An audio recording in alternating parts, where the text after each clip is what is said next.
The first intercontinental weapon.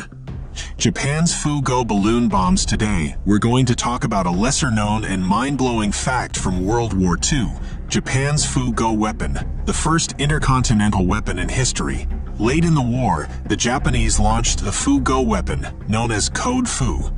The weapons were hydrogen balloons carrying 70 pounds of explosives or incendiaries.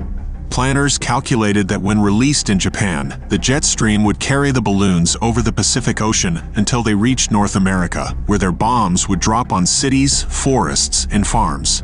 The planners' dearest hope was that the balloon-borne bombs would ignite devastating wildfires in the heavily forested Pacific Northwest, wreak havoc, and cause widespread panic. The Fu-Go fire balloons were technically the first weapons ever with an intercontinental range. In that respect, they preceded both the American B-36 Peacemaker bomber and the Soviet R-7 Intercontinental ballistic missile.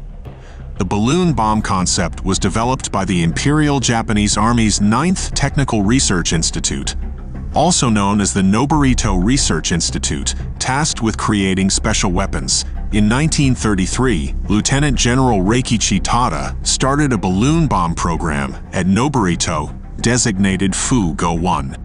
On November 3, 1944, Japan released its first series of Fu-Go weapon balloon bombs as a way of invading the U.S. from afar and creating havoc among its citizens and government. It was meant to be revenge for the Doolittle raids on Japan too. Thank you for watching.